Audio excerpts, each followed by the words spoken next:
अस्सलाम वालेकुम, आप देख रहे हैं ये वर्ल्ड। मैं हूं आपके साथ जुबैर अली। दोस्तों, इजराइल के नेतन्याहू को चारों तरफ से घेर लिया गया है। जो देश अभी तक खुलकर सामने मैदान में नहीं आ रहे थे, अब वो देश भी खुलकर इजराइल के खिलाफ बगावत करने पर उतर आए हैं। जी हां, आप जिस देश की सोच रहे हैं वो देश भी इजराइल के नेतन्याहू के साथ बगावत कर चुका है, सऊदी अरब। सबसे पहले आप लोगों के दिमाग में सऊदी अरब की ही बात आती है कि आखिर सऊदी अरब कोई कड़ा कदम जो है फिलिस्तीनियों के लिए क्यों नहीं उठा रहा। तो सऊदी अरब भी खुलकर इजराइल के खिलाफ बगावत कर चुका है दोस्तों। जी हां, बहुत बड़े बड़े देशों ने इजराइल को जो है घेरने का काम शुरू कर दिया है। आज इजराइल के खिलाफ अंतर्राष्ट्रीय न्यायालय कोर्ट ऑफ जस्टिस के अंदर जो सुनवाई होने वाली है, साउथ अफ्रीका ने जो मुकदमा दायर किया है, तो बहुत बड़े बड़े देशों ने उस मुकदमे का समर्थन किया है। किस किस देश ने जो है इजराइल को घेरने का काम किया है, सारी रिपोर्ट आप लोग के सामने रखूंगा। वहीं पर दोस्तों, तुर्की के रजब तय्यब एर्दोगान की तरफ से इजराइल के लिए यह स्पष्ट कर दिया गया कि इजराइल को यह पता चल जाएगा कि आखिर तुर्की क्या है। तुर्की के रजब तय्यब एर्दोगान इस वक्त बहुत ज्यादा गुस्से में, इस तरह की रिपोर्ट निकल के आ रही है, वो खबर भी मैं आप लोग के सामने रखूंगा।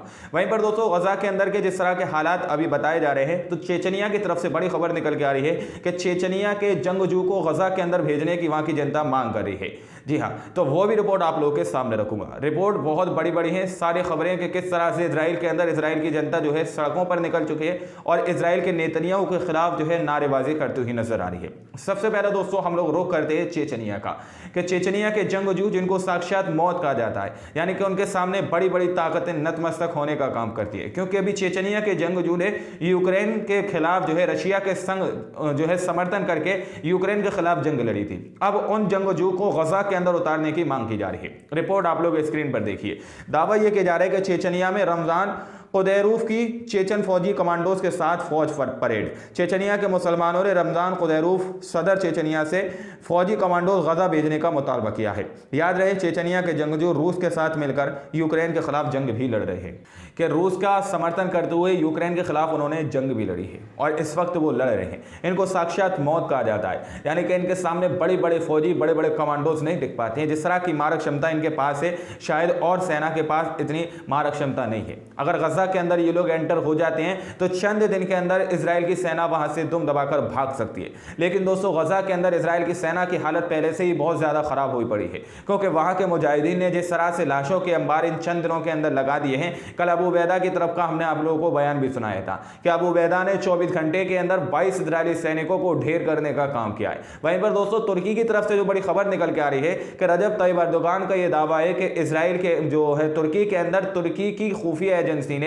इजराइल के जासूसी नेटवर्क का पर्दाफाश किया है और स्पष्ट रूप से उन्होंने यह कह दिया है कि तुम लोगों को यह पता चल जाएगा कि आखिर तुर्की क्या है। इस रिपोर्ट को देखिए। दावा किया जा रहा है कि तुर्की के राष्ट्रपति एर्दोगान का दावा है कि तुर्की खुफिया ने देश में एक इजरायली जासूसी नेटवर्क का पर्दाफाश किया है। उन्होंने यह भी धमकी दी। इससे इजराइल को स्पष्ट रूप से आश्चर्य हुआ। बस प्रतीक्षा करें, यह केवल पहला कदम है, आपको तुर्की के बारे में पता चल जाएगा। यानी कि दोस्तों, जिस तरह से तुर्की को अभी तक अमेरिका और इजराइल का लोग बार एजेंट कहते हुए नजर आ रहे थे, बहुत सारे लोगों ने सोशल मीडिया पर इस तरह के पोस्ट जारी किए हैं जिसमें तुर्की को इजराइल और अमेरिका का एजेंट बताया जा रहा है। लेकिन तुर्की ये कह रहा है कि हमने जो इजरायली जासूसी नेटवर्क को पकड़ा है, उसके बाद से इजराइल एक बहुत बड़े जो है सदमे में पहुंच गया है। इजराइल को एक बहुत बड़ा झटका लगा कि आखिर तुर्की ने इस तरह से जासूसी नेटवर्क को कैसे पकड़ लिया। वहीं पर स्पष्ट रूप से ये बात कही जा रही है कि बहुत जल्दी तुम लोगों को पता चल जाएगा कि आखिर तुर्की क्या है। तो दोस्तों, इससे एक बात तो क्लियर हो जाती है कि इजराइल किसी का सगा नहीं है। अगर आप लोग ये सोच रहे हो कि तुर्की इजराइल और अमेरिका का एजेंट है या फिर तुर्की के साथ जो है इजराइल अमेरिका किसी भी तरह की गद्दारी नहीं करेंगे, तो ये जो है इजराइल किसी का सगा नहीं है। दोस्तों, तुर्की के खिलाफ वहां पर दावा किया जा रहा है। रजब तय्यब एर्दोगान इस बात का खुलासा करे कि वहां पर इजराइल के जासूसी नेटवर्क जो है पकड़े गए हैं और उनका पर्दाफाश हुआ है। तो इस बात से ये तो क्लियर हो जाता है कि इजराइल किसी का सगा नहीं है, या यहूदी किसी के सगे नहीं हो सकते। तो दोस्तों, मैं आप लोगों को उन देशों से रूबरू कराता हूं जो देशों ने खुलकर इजराइल के खिलाफ साउथ अफ्रीका के मुकदमे का समर्थन किया है। दरअसल मैं आप लोगों को एक बात कहकर सारे देशों से रूबरू कराऊंगा। मैं आप लोगों को बताऊं कि जो है इंटरनेशनल कोर्ट ऑफ जस्टिस के अंदर साउथ अफ्रीका ने जो इजराइल के नरसंहार का मामला दायर किया है। दावा यह किया जा रहा है कि नरसंहार फिलिस्तीनियों का किया गया है। तो वहां पर इंटरनेशनल कोर्ट ऑफ जस्टिस के अंदर आज उस मुकदमे की सुनवाई होनी है। 11 और 12 तारीख जो है उस की तरफ से दे दी गई थी, उस कोर्ट की तरफ से दे दी गई थी कि हम 11 और 12 तारीख को इसकी सुनवाई करेंगे। तो हमास के लड़ाकों ने साफ तौर पर क्लियर वर्ड में यह कह दिया कि जो अरबी देश और जो मुस्लिम देश लड़ाई नहीं लड़ना चाहते, जंग नहीं लड़ना चाहते, उनको बस सिर्फ और सिर्फ साउथ अफ्रीका का समर्थन करना है। हम समझ लेंगे कि तुम लोग हमारे साथ हो। तो अब बहुत बड़े बड़े देश जो हैं इजराइल के खिलाफ इस मैदान में कूद पड़े हैं, इजराइल के खिलाफ होकर इजराइल के संग बगावत कर चुके हैं। किस किस देश ने साउथ अफ्रीका की इस जो है मुकदमे का समर्थन किया है, इसको आप लोग देखिए स्क्रीन पर। नामीबिया ने अंतर्राष्ट्रीय न्यायालय में इजराइल के खिलाफ दक्षिण अफ्रीका के नरसंहार मामले में समर्थन किया। मालदीव ने भी दोस्तों, मालदीव ने अंतर्राष्ट्रीय न्यायालय में इजराइल के खिलाफ दक्षिण अफ्रीका के नरसंहार मामले में अपने समर्थन की घोषणा की है। आगे देखिए, ब्राजील ने इजराइल के खिलाफ दक्षिण अफ्रीका के मामले में समर्थन की घोषणा की है। आगे देखिए, सऊदी अरब ने इजराइल के खिलाफ दक्षिण अफ्रीका के नरसंहार मामले में समर्थन की घोषणा की है। दोस्तों, बहुत बड़े बड़े देश जो है खुलकर अब सामने आ चुके हैं। यानी कि एक तरह से हम ये कह सकते हैं कि जो साउथ अफ्रीका ने इजराइल के खिलाफ अंतर्राष्ट्रीय न्यायालय के अंदर जो मुकदमा दायर किया है, तो उसका समर्थन करने का मतलब यह है कि हाँ, हम भी जो है अंतर्राष्ट्रीय न्यायालय के अंदर इजराइल के खिलाफ मुकदमा दायर कर रहे हैं। अब आप लोग समझिए और सुनिए कि सऊदी अरब ने भी इजराइल के खिलाफ खुलकर बगावत कर दी है और साउथ अफ्रीका के मुकदमे की समर्थन करके हमास के लड़ाकों ने कह दिया था कि जो मुस्लिम और अरबी देश होंगे वो इस मुकदमे का समर्थन करेंगे, क्योंकि इसमें इजराइल के नेतन्याहू को एक भारी चोट मिल सकती है। कल हमने अमेरिका के विदेश मंत्री का बयान आप लोगों को सुनाया था, जिसमें जो है इजराइल को एक बहुत बड़े संकट का सामना करना पड़ सकता है। अंतर्राष्ट्रीय न्यायालय के अंदर जो सुनवाई होगी उसमें इजराइल के नेतन्याहू को गिरफ्तार भी किया जा सकता है, इजराइल के नेतन्याहू को बड़ी सजा भी मिल सकती है, उसकी उम्र कैद भी की जा सकती है। अब जो फैसला अंतर्राष्ट्रीय न्यायालय सुना दे, अगर सारे सबूत साउथ अफ्रीका इजराइल के खिलाफ दे देता है, यानी कि अगर वो ये साबित कर देता है कि इजराइल ने साफ तौर पर अंतर्राष्ट्रीय कानून का उल्लंघन किया है, जिस तरह से जंग के अंदर जिन बमों का यूज किया गया और जिस तरह से फिलिस्तीनियों का खाना पीना बंद किया गया, ये सब अंतर्राष्ट्रीय कानून के खिलाफ है। यानी कि जंग के जितने भी कानून हैं उनके खिलाफ है।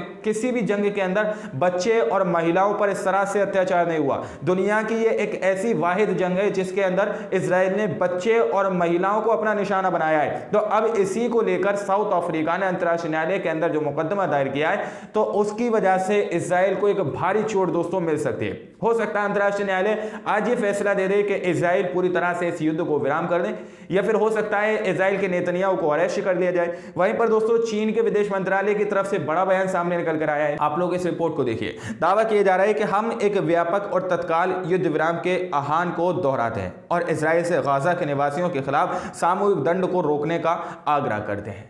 चीन के विदेश मंत्रालय की तरफ से ये बात कह दी गई है कि हम ये चाहते हैं कि वहां पर तत्काल जो है युद्ध विराम हो। इजराइल जो है साफ तौर पर जिस तरह से गजा के अंदर नरसंहार कर रहा है, उनके संग सामूहिक दंड के नाम पर उनका कत्लेआम कर रहा है, उसको पूरी तरह से बंद कर दे। यानी कि चीन भी कहीं ना कहीं साउथ अफ्रीका के इस मामले का समर्थन करते हुआ नजर आ रहा है। चीन अंदर ही अंदर इस बात को साबित करने की कोशिश कर रहा है कि जो इजराइल नरसंहार कर रहा है उसको पूरी तरह से बंद कर ले। यानी कि ये सारी रिपोर्ट उठाकर अंतर्राष्ट्रीय न्यायालय के अंदर रख दी जाएंगी कि देखिए माय लॉर्ड, सारे देश इस तरह की बात करते हुए नजर आ रहे हैं कि सारे देश इस चीज को देख रहे हैं कि इजराइल नरसंहार कर रहा है। तो अब ये सारे सबूत जब अंतर्राष्ट्रीय न्यायालय के जो है वकीलों के सामने रखे जाएंगे, जज के सामने रखे जाएंगे, फिर उनके ऊपर डिपेंड करता है कि वो आखिर किस तरह का बयान देते हैं। वहीं पर दोस्तों गजा इजराइल के अंदर की भी हालत बहुत ज्यादा खस्ता है। इजराइल के नेतन्याहू को लेकर दोस्तों यूएन हेडक्वार्टर के अंदर बहुत सारे लोग जमा हो गए और इजराइल के नेतन्याहू से ये कह रहे हैं कि वहां पर गजा के अंदर नरसंहार को बंद करो और उसको युद्ध विराम करो।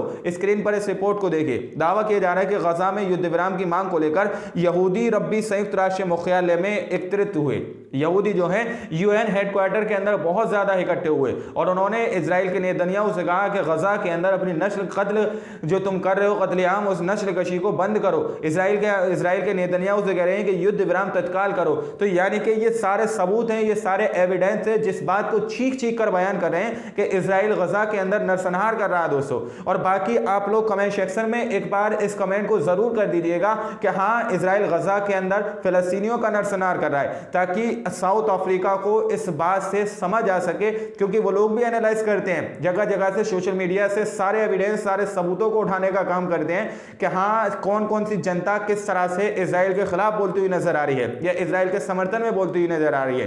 क्योंकि इजराइल इसराइल भी अपने पक्ष की बात रखेगा अंतर्राष्ट्रीय न्यायालय के अंदर कि माय लॉर्ड देखिए हमारे साथ जो है फला फला देश की जनता है, फला फला देश की जनता ये कह रही है कि हम सही कर रहे हैं और हमने किसी भी तरह का नरसंहार नहीं किया। क्योंकि अमेरिका का जो बाइडेन तो पहले ये बयान दे चुका है कि किसी भी तरह का कोई सबूत जो है गजा के अंदर से नहीं मिला कि वहां पर फिलिस्तीनियों का नरसंहार हुआ हो। अब आप लोग बताइए, ये जो बाइडेन आंखों वाला अंधा है, ये पहले से ही अंधा है जिसको नरसंहार जो है फिलिस्तीन के अंदर नजर नहीं आ रहा। अब आप लोग अपनी राय कमेंट सेक्शन में जरूर दीजिएगा और अपनी दुआओं में फिलिस्तीन और गजा को जरूर रखिएगा कि आज जो फैसला आने वाला है, आज 11 जनवरी है या 12 जनवरी, ये 2 तारीख जो है इंटरनेशनल कोर्ट ऑफ जस्टिस की तरफ से यह दी गई है कि वहां पर साफ तौर पर जो है आज की तारीख में और कल की तारीख में इजराइल के खिलाफ जो है लाइव जो है कार्रवाई की जाएगी। आप लोग अपनी राय कमेंट सेक्शन में दीजिएगा कि सारा हक का जो पक्ष है, जो भी फैसला है वो हक के साथ आना चाहिए, यानी कि फिलिस्तीनियों के लिए आना चाहिए। अपनी राय कमेंट सेक्शन में दीजिएगा। मिलते अगली वीडियो में, जब तक के लिए अपना ख्याल रखिएगा।